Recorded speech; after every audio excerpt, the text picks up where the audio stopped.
Good morning students, you are welcome in English video class. आज की class में हम करेंगे question number D, answer the following questions. Okay, ये questions है 5, इनके आंसर लिखेंगे हम।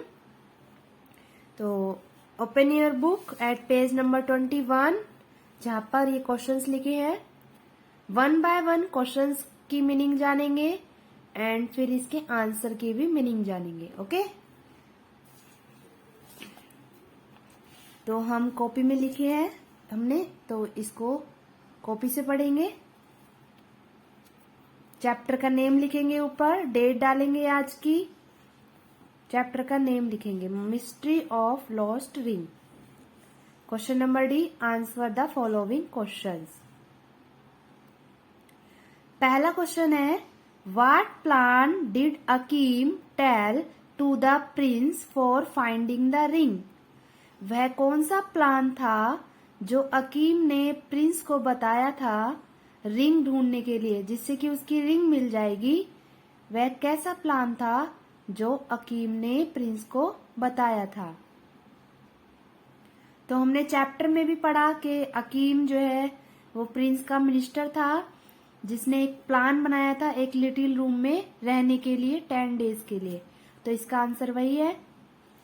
Akeem told to the prince, Akeem ने प्रिंस से कहा to set in the small room at palace gate for 10 days.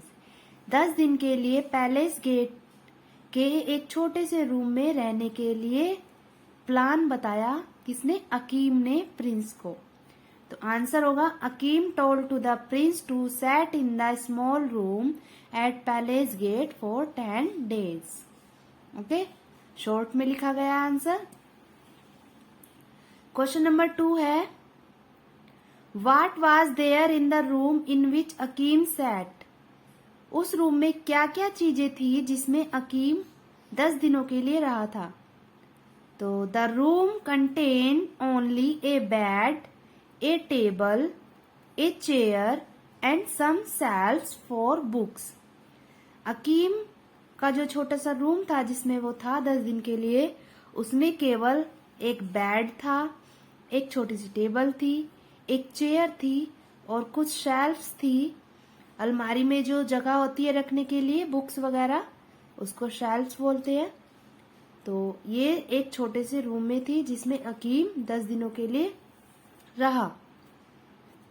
Question number 3, who came to Akeem on the 10th day and what did he say. On 10th day, there came an aged serving man who looked in fear at Akim's book and writing paper. 10th day एक old aged serving man आया जो कि fear में था। Fear मतलब डर में, डर दिखाई दे रहा था उसके चेहरे पर, क्योंकि जब वो अकीम जो है बुक्स और पेपर में लिख रहा था, उसके सामने बहाने कर रहा था लिखने के, तो जो सर्विंग मैन था वो फियर में दिख रहा था, डर में दिख रहा था। ओके, तो कौन आया था? एक एजेड सर्विंग मैन आया था। ठीक है।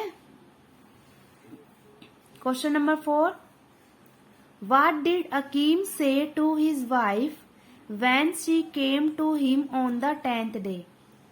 जैसे ही ओल्ड सर्विंग मैन गया गेट से, तो उसकी वाइफ आई अकीम की। तो अकीम ने वाइफ से क्या कहा? Akeem said to his wife to hide under his bed until the old servant comes back and she must cry out, catch the thief. Akeem है, उसने अपनी वाइफ से अपने बेड के नीचे छुपने के लिए कहा। और कब तक छुपने के लिए कहा? जब तक वह ओल्ड सर्वेंट वापस नहीं आता लौटकर, और उसको देखते ही कैच द थीफ चिल्लाने को भी कहा था। तो इसका आंसर ये लिखना है आपको। Question number 5, who appealed Akeem to show mercy on the old man and why. किसने अपील की थी अकीम से थीफ पर, जो ओल्ड मैन था, चोर था, उसको माफ करने की किसने अपील की थी? तो his wife appealed Akeem, Akeem की ही वाइफ थी जिसने अपील की थी, रिक्वेस्ट की थी उसको माफ करने के लिए, दया दिखाने के लिए उस पर। Because he had been so long at palace, क्योंकि वह जो ओल्ड सर्वेंट था वो कई सालों से पैलेस में काम कर रहा था, महल में काम कर रहा था, और उसने फर्स्ट टाइम कोई रिंग चुराई थी या कोई सामान चुराया था। तो ये 5 क्वेश्चंस एंड आंसर्स कंप्लीट होते हैं। इनके क्वेश्चंस एंड आंसर आप करेंगे कॉपी में कुछ इस तरीके से ही, जिससे तरीके से मैंने लिखे हुए हैं। ओके, इनको आप लर्न भी करेंगे। जब क्लास होगी, लाइव क्लास इंग्लिश की, तो आपसे ये पूछे जाएंगे क्वेश्चंस के आंसर्स। ओके, चलिए मिलते हैं नेक्स्ट वीडियो में। बाय।